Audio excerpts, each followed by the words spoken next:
Hello and welcome to BYJU'S IAS. Let's get started with the analysis of today's The Hindu newspaper, beginning with China backs Pakistan's quest for peace via talks. Now on Saturday, I told you that Pakistan's Prime Minister Imran Khan is on a visit to China. And therein I told you that China is an all-weather friend of Pakistan. Now this phrase that China is Pakistan's all-weather friend has been concretized by the joint statement which has been released. This joint statement was released after the talks between Pakistan and China came to an end. Now there are three important significant issues that we have to look at from this joint statement that was released by Pakistan and China. Number one, China has backed Pakistan's quest for talks. Without mentioning Jammu and Kashmir, China has emphatically supported Pakistan and has reiterated that Pakistan is willing to solve all outstanding issues with India, to resolve all disputes with India through peace, through negotiations, through talks, through deliberations. That means China has effectively countered India on this Indo-Pakistan talks. So that's one thing that we have to understand from this joint statement. So through this joint statement, China is effectively trying to convey to the world that it is India which is adamant and does not want talks between India and Pakistan. Otherwise, Pakistan is more willing to resolve all outstanding issues through peaceful negotiations. That's number one. Number two, China has now backed once again Pakistan's entry into an elite nuclear suppliers group. So NSG is basically a grouping of 48 countries, and these 48 countries effectively control the nuclear trade of the world. Pakistan and India are not part of this NSG. India wants to be part of NSG, Pakistan also wants to be part of this NSG, but China has blocked the entry of India into this NSG because all the decisions taken by the NSG are taken through consensus. Since China is adamant that India should not be part of this NSG, that is why India could not get entry into this elite grouping of NSG, Nuclear Suppliers Group. Despite the fact that US has supported India's entry, Britain, France, global powers have supported India's entry into NSG, but China has been blocking this. And China, on the other hand, wants Pakistan to be part of this NSG. So basically what China is signaling to the world community that unless and until Pakistan is also involved in NSG, Indian entry should not be allowed. So on this second issue of NSG entry, China has once again supported Pakistan. And the third critical issue that is relevant from our civil services examination point of view is on counter-terrorism. China has once again supported Pakistan. China has effectively conveyed this to the world community that you should look at the issue of counter-terrorism dispassionately and through the lens of Pakistan as well. Because Pakistan has sacrificed a lot, Pakistan has played a very important pivotal role in curbing terrorism in South Asia. That is what China is basically telling the world community. And China has lauded the efforts of Pakistan in curbing terrorism on its soil. Now there are two things here. Number one, it effectively means that we will still not see Maulana Masood Azhar designated as a global terrorist by the United Nations because China has been blocking this. So China, since it has blocked this United Nations resolution on declaring Maulana Masood Azhar, who is the head of Jaish-e-Mohammed, a terrorist organization, since it has blocked this resolution of United Nations to declare Maulana Masood Azhar as a global terrorist, we are going to see once again China will block it. Second important thing is that there is a province called Xinjiang in China, and in this Xinjiang province, there are ethnic minorities called Uyghurs. And these Uyghurs are predominantly Muslims, and they have also waged a small battle against the Chinese. So there are some extremist elements in Uyghur community who are waging some sort of a battle with the Chinese. And Pakistan is silent on this. So Pakistan, which keeps on raking so-called human rights violations in the state of Jammu and Kashmir, allegedly perpetrated by the government of India, and repeatedly Pakistan is raking this issue even at the United Nations, but Pakistan has never raised the issue of human rights violation that Chinese is perpetrating against this ethnic minority Uyghur. So this you can write in your civil services examination mains answers as well, exposing the duplicity and the hypocrisy of the Pakistani government. While on one hand they rake up the alleged human rights violations in Jammu and Kashmir, while at the same time well-documented human rights violations perpetrated by the Chinese against the Uyghur minority in Xinjiang in China have not been debated and commented upon by Pakistan ever. So that is something that is very important from your civil services examination point of view. So far we have not seen any official reaction to this joint statement from the Indian side, but former Foreign Secretary Kanwal Sibal has slammed this joint statement. He says that this is against the Wuhan spirit. Now what is this Wuhan summit? It was an informal meeting between Prime Minister Modi and Chinese President in Wuhan this year when the both leaders discussed the ways in which the tensions between China and India can be minimized. So it was in this backdrop that China supported India, wherein Chinese said that all countries must unite in our fight against terrorism. So when in Wuhan, the president of Chinese is talking about terrorism, and at the same time this joint statement supports Pakistan on counter-terrorism. So this is against the Wuhan spirit, this joint statement. That is what Kanwal Sibal talks about. So that is the first issue that we have to discuss from today's newspaper. Now let's look at a news item on page number 5 of the Delhi edition of the Hindu. Greater flamingos at Hope Island after 25 years. Two important things. Number one, this Hope Island is part of Koringa Wildlife Sanctuary. And where is this Koringa Wildlife Sanctuary? It is in Andhra Pradesh near Kakinada. That's number one.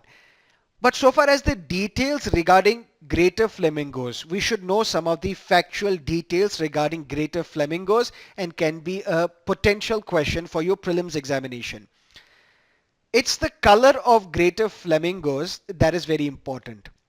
There are some greater flamingos which are very bright red in color, and there are some greater flamingos which are slightly pinker in color. This bright red in color flamingo is found in West Indies and even in Florida. Important factual detail. But those with the pinker coloring, they are found residing in Africa and East India. And it is this pink colored greater flamingo that has the most diversified habitat amongst all the greater flamingos. That's a very, very important statement for your prelims. Another important thing is that these greater flamingos, they migrate to warmer climate. Why? Because when the weather becomes extremely cold, these flamingos, they migrate to the warmer areas. And which are these warmer areas? They generally end up in either Iran or India. And that is why we see these greater flamingos, they are now found in Andhra Pradesh because they have migrated from these areas. Another important factual information is that these great flamingos, they do not migrate unless and until the weather turns too bad or too cold. So if the season is a mild one, they may not end up migrating at all. But now we have got one signal. We have got a signal that global warming is indeed a reality because their migration pattern seems to be getting shorter and shorter. That means the earth is warming up. Another important detail is that greater flamingos are filter feeders and they get their characteristic pink color from the diet of brine shrimps and algae that are available in coastal wetlands. And experts say that flamingos are an indication of a healthy coastal environment. But what is the IUCN status of great flamingos? It is LC or least concern. Now let's look at another important news on page number 7 of the Delhi edition of the Hindu. There are 82 crore people in India who still do not have access to piped water. And 70% of the water in the country is contaminated by the pollutants. What is the solution? Effectively, people are saying that the solution lies in small water enterprises. What are these small water enterprises? Water ATMs. What is a water ATM? Water ATM is an automated water vending machine. So just like an ATM dispenses notes, this water ATM will dispense pure drinking water. It can be installed anywhere, whether it's urban area or a rural area, and it can be installed in areas where access to clean and pure drinking water is not available. But what are the benefits of this water ATM? Number one, it dispenses safe and pure water, that too 24/7. And people can purchase water on pay-per-use basis. When the water is purchased on pay-per-use basis, basically what will happen? People will start learning to use the water prudently as they will have to pay for it. That means we will save and conserve water as well. Another important advantage of a water ATM is that it saves a lot of time and effort that people spend on traveling or standing in queues to fetch safe and pure drinking water. And there are people who may not have to skip work, or children who may not have to skip schools to fetch water, because now water ATMs will be available. So if 70% of water in the country is contaminated and 82 crore people do not have access to piped water, so the solution is this water ATM. But contaminated water, what are the pollutants that are found in the water?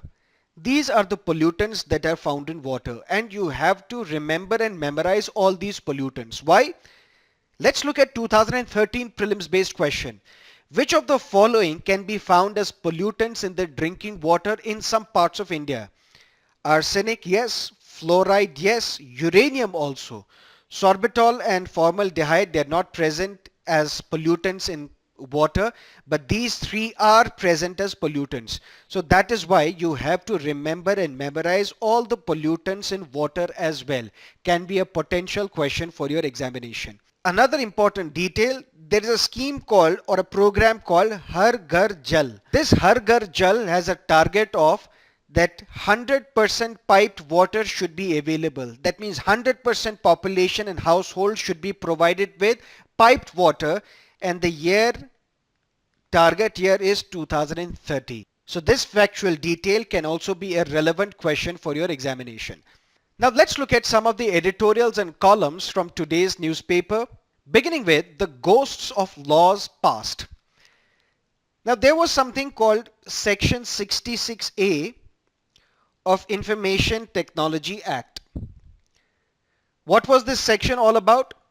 According to this section, if you send a message using your smartphone or an electronic device such as a computer, desktop, palm top, so on and so forth, if you send a message and this message causes annoyance to the public, that means you are sending this message with the purpose of inconveniencing the people or with the purpose of causing annoyance in the minds of the people, then you can be booked under Section 66A of IT Act, and you can be sentenced to 3 years in jail as well, and may be imposed with a fine as well.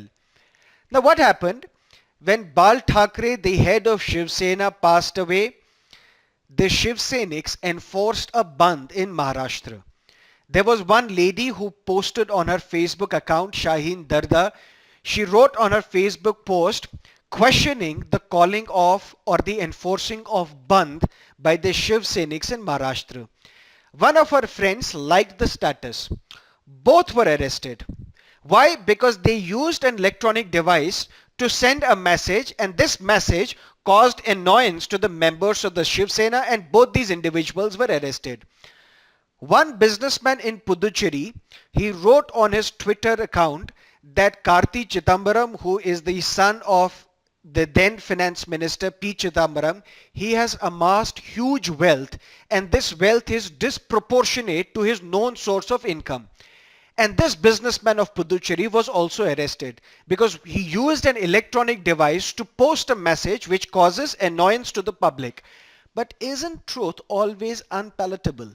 Isn't truth always causing annoyance to those people who are the accused?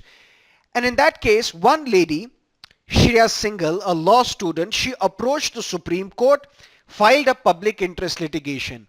Shreya Singhal pleaded before the Supreme Court that this section 66A of Indian Penal Code is against my fundamental right of freedom of speech and expression, which is guaranteed to me by the Constitution under Article 19, Clause 1, Clause A. Supreme Court said, yes, you are right, section 66A is unconstitutional. That's number one. Number two, way back in 1983, when India won its first Cricket World Cup, that is how you can remember this year. In 1983, the judiciary in this country struck down section 303 of Indian Penal Code. What is this section 303 of Indian Penal Code? If a life convict who is serving his life imprisonment sentence in a jail, if he commits murder, then mandatory death penalty will be awarded to this individual. That means, for example, if I am serving life imprisonment in a jail and now I commit murder, mandatorily death sentence will be imposed on me. Now you will ask, how can I commit murder if I'm already serving life imprisonment? I can murder somebody in the jail.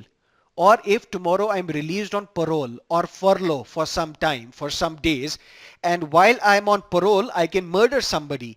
And if it is proven that I've committed murder, then mandatory death penalty will be awarded to me. Supreme Court way back in 1983 said this section 303 is unconstitutional because it lacks rationality. When 66A was deleted, section 303 of Indian Penal Code was deleted, we still see that police are arresting people under section 66A of Indian Penal Code. We have seen that many individuals were convicted under section 303 of Indian Penal Code as well. So this is the problem. What is the problem? When Supreme Court says section 66A is unconstitutional, section 303 is unconstitutional, they merely say that these sections cannot be invoked. You cannot book people under these sections. But that does not mean that these sections are deleted from our law books or what we call statute books. These sections can be deleted from the statute books only by way of an amendment. Only when Parliament passes a law to delete 66A from IT Act, to delete 303 from Indian Penal Code. So that means when in a remote area in Uttar Pradesh, somebody uses an electronic device to send a message. That's what Zakir Ali Tyagi did in Uttar Pradesh. When you post something, what police do? They look at the statute books and they book individuals under these statutes, under these provisions, even if they are declared unconstitutional by the Supreme Court. That means there is lack of information. There is lack of information. What the orders of the Supreme Court are, they are not percolated down to the lower levels. Parliament on one hand is not deleting those sections which are declared unconstitutional by the Supreme Court. On the other hand, this information is not reaching to the police, reaching to the lower levels of judiciary even, that these sections should not be invoked. These sections are unconstitutional. Because it was the lower judiciary way back in 2012 which sentenced an individual to mandatory death sentence using 303, despite the fact that in 1983 it was already declared unconstitutional. So what this column talks about, it talks about ways in which we can overcome this. Because let's understand, if police is still booking people under 66A, if the lower judiciary is still invoking section 303, it is basically waste of time and resources of the state. Number one. Number two, it also denies a large section of our population their right to life, their liberty, because they are being arrested and booked under unconstitutional provisions, which have been declared unconstitutional by the judiciary. That's what these two gentlemen talk about. They talk about how can we prevent such a situation. We can prevent such a situation that notifications should be issued as and when a particular section is declared unconstitutional by the judiciary.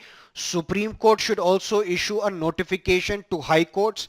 High courts will then transfer this notification to the district courts and subordinate judiciary, so that there is awareness within the legal system, within the judicial system, that such and such provision should not be invoked now. Government, on the other hand, should also issue these notifications in their gazette, so that when these notifications are issued in the gazette, police will have a look at these notifications, and then unconstitutional provisions cannot be used to deprive individuals of their right to life and liberty. That's what this newspaper article is all about. Now let's look at within the ambit of humanity. This is the excerpt from a book written by Radha Kumar. This book is In Paradise at War, a political history of Kashmir. So the book is Paradise at War, a political history of Kashmir. Radha Kumar was one of the 3 interlocutors appointed by the government of India in 2010 when the street protests broke out in Jammu and Kashmir. And Radha Kumar now writes a book, and these are the excerpts from that book. Now let me tell you briefly what this article is all about, or what this excerpt is all about. Now we know Jammu and Kashmir is a problem area. It has not been resolved yet. Pakistan says Jammu and Kashmir is a dispute. India says Jammu and Kashmir is not a dispute. Jammu and Kashmir is an outstanding issue. Jammu and Kashmir is an internal matter between India and the people of Jammu and Kashmir. So we don't need outsiders to dictate what we should do in Jammu and Kashmir. So this is the official position of the government of India, that Jammu and Kashmir is not a dispute. It is an outstanding issue. It is an unresolved issue. But this issue we have to resolve in consultation with the people of Jammu and Kashmir. And on this issue, there have been various forward movements. Let's say, for example, when militancy broke out in 1989 in Jammu and Kashmir, and for 6 years there was a president's rule in Jammu and Kashmir, then the government of India tried to persuade some of the political parties to contest elections, because we cannot afford to keep Jammu and Kashmir under president's rule for a long time. And then the then government persuaded National Conference headed by Farooq Abdullah to contest elections in 1996. The then Prime Minister Narasimha Rao, he was asked, what is it that you can offer to the people of Jammu and Kashmir? He gave a phrase called sky is the limit. Ask anything and we will give it to you. Sky is the limit. But ultimately, nothing came out of the statement. The problem persisted. Then came Atal Bihari Vajpayee, and Atal Bihari Vajpayee gave a beautiful, rousing speech on the floor of the parliament as well as in Jammu and Kashmir, wherein he said that we will resolve Jammu and Kashmir from the prism of Jumhuriyat, Insaniyat and Kashmiriyat. So we will solve Jammu and Kashmir through humanity, through democracy and through Kashmiriyat. This statement was well received by Pakistan as well. This statement was well received by the people in Jammu and Kashmir as well.